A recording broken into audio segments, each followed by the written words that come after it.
Greetings. Good afternoon.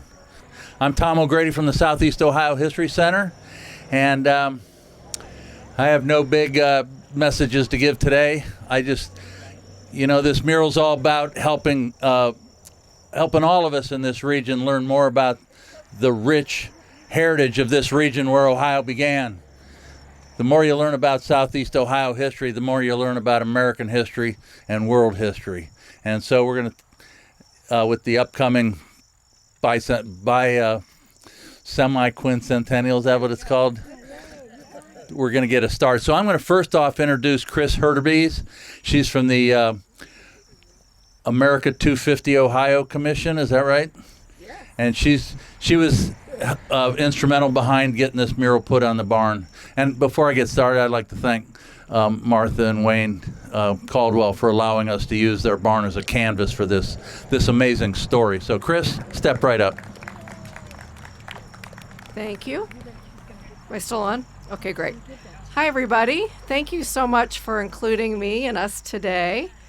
We are delighted to be here to dedicate what is now our third barn mural. We'll be dedicating another one tomorrow in Clermont County. And these barn murals are special. This was inspired by the 2003 Bicentennial Barn Project, where there was a barn in every county. And often we're asked, with this semi-quincentennial effort in Ohio, will there be barns? And we said yes. But instead of doing one in every county, what we're doing is very special barn murals that tell a story in each of the regions. And we'll end up between 6 and 7 barns by the time that we're done. And this is a very special one because of the Northwest Ordinance, which is really the document that made the Northwest Territory and Ohio possible as the 17th state. And we're really excited because it's kind of an under-known document. And to that impact, we're going to have a Northwest Ordinance conference in January of 2026. We're going to invite scholars and educators and general public to come learn more about this important document that was actually basically created at the same time the Constitution, and was just slightly ahead of it, but was also very progressive. And what the paper says, in being that it was very favorable for people to come and live freely and to prosper here in Ohio. So we're excited. I want to thank the Caldwells for their generosity of letting us use your barn as a mural here on busy Route 7.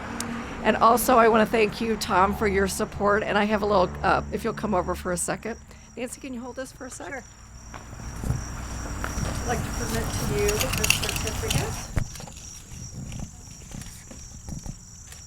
And thank you for your support, and also for America 250 Ohio coin. Wow, very good. Very. All right. Thank you. Thank you. All right. Thanks, everybody. Thank you, Chris. Next, I'd like to introduce former Governor Nancy Putnam Hollister. And I'll let her tell you about herself. Thank you, Nancy. I think it's on. It's just on? Yes. Okay, you can hear me. Yes. I have a loud voice. You know what? I'm the best Trivial Pursuit question in the state of Ohio, because I was lieutenant governor of this great state with George Voinovich, and when he left for the Senate, there was a vacancy in the governor's office. So, yours truly, for 11 days, governed the state of Ohio. It was an amazing adventure. Someday, perhaps, there'll be another female for 4 years doing the very same thing, which would be lovely. I'd like to take a moment and thank Chris for being here today, for doing all of the amazing things she does for the commission. I am a member of the America 250 Commission, Ohio, and I'd also like to give another round of applause to the Caldwells for allowing us not only to do this today, but for having this incredible barn. Thank you, thank you, thank you, because this is one of a kind, folks. This is extremely special and unique, because the Ordinance of 1787, the Northwest Ordinance, is a document that people say, what? What are you talking about? What is this piece of legislation? And there are many people working to make this an incredible event. And this is something that we need to talk more about because it's very much a part of the essence of who we are in southeastern Ohio, because we were part of the Northwest Territory, and then we were the first settlement in the Northwest Territory. We were the first area. Ohio grew from the settlements here with some incredible folks who have been called Renaissance men, the pioneers, who worked their tails off and risked their lives to do what they're doing. But before I begin my remarks, I'd like to show you this pamphlet. It's from 1985, and it was written by a collection of professors and museums and folks for the celebration of America's Constitution and the Ordinance of 1887. And I want to read an excerpt from this, and then I'll get rid of this cumbersome book, because this lays it out. Woo! I'm told I have a very loud voice. My children express that all the time. The Northwest Ordinance is one of the most important documents in American history. It was approved by the old Continental Congress, the last act of that Congress, then sitting in New York on July 13th, 1787. The ordinance provided for the creation of states and an orderly expansion of a nation, of a new nation. The commitment to this development was critical to the success of our country, and it created the new Western policy. With that said, nothing like cumbersome things getting in your way here.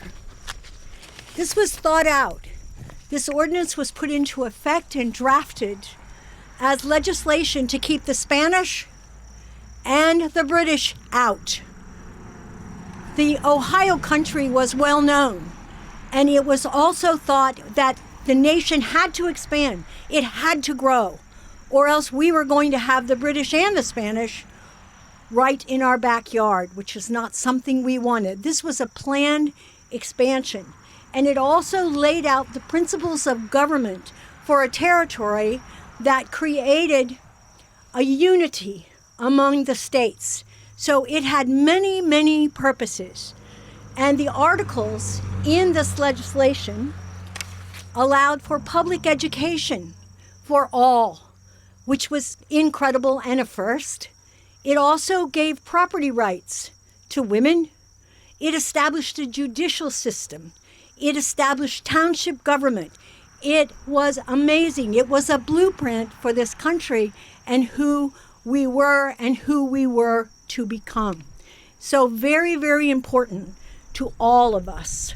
And it's something that we need to be very, very proud of. And it's our legacy because we began the settlement. We knew about it. They knew about it on the East Coast.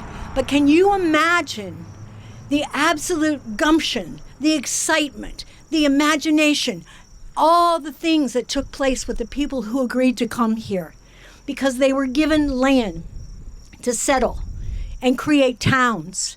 And they brought their history of New England with them when they came.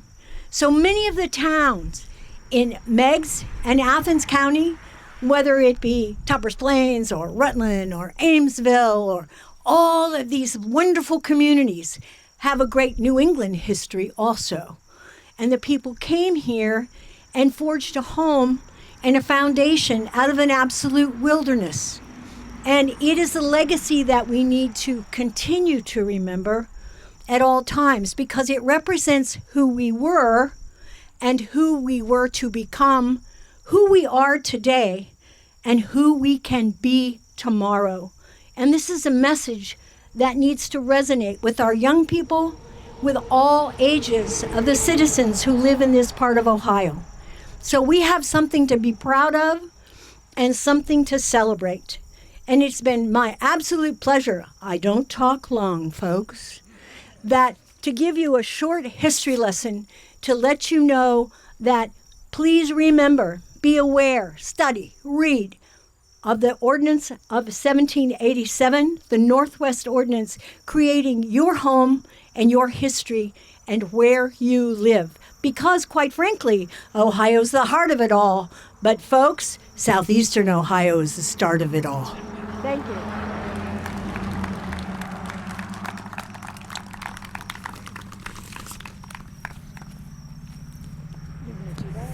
Thank you, Governor. I'd like to thank all of you for coming out. I'd like to recognize a few of the people here. State Representative Kevin Ritter here has joined us today, and I see folks from Marietta and Hocking County and Athens County, and I can't go through all your names, so why don't you all introduce yourselves to each other? You come to this is an important event here. The kicking off of this educational mural. This the Ordinance of 1787 had so much to do with education in this area, and we need to learn more about who we are, where we came from, and then to build on that. The greatest assets in Southeast Ohio for the future are our natural and our cultural heritage, and this is a beginning of building on that for the future. And people who grow up here have so much to be proud of, but if we don't teach it, they won't know it, and they'll grow up and they'll leave this area not recognizing what they're leaving behind. So, Governor, thank you for coming out and doing this to us. Am I missing something? You're missing State Representative Kevin Ritter is here today.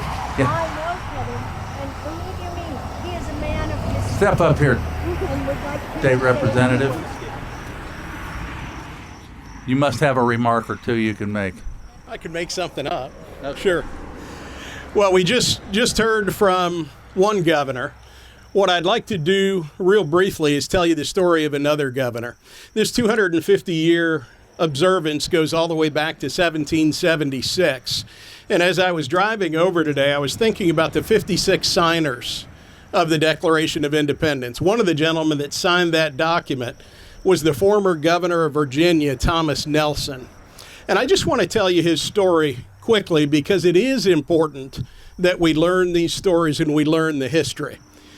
Thomas Nelson, when war broke out, gave up his position and enlisted in Washington's army. And at the end of the war, in the last major battle of the war, he found himself at Yorktown. And he was up on a ridge looking down on the governor's mansion, the mansion that he had built when he held that position. And as that battle wore on, he was standing next to the gunners, and he was watching them drop shells on the town and drop shells around his former home. And as he watched that, he became more and more agitated. And he finally turned to the gunners and he said, "Why do you spare my home?" And they said, "Sir, out of respect for you." And he said, "Give me the cannon." And he destroyed the house himself and chased the British out of their headquarters. Thomas Nelson's sacrifice wasn't over. He didn't just give up his house.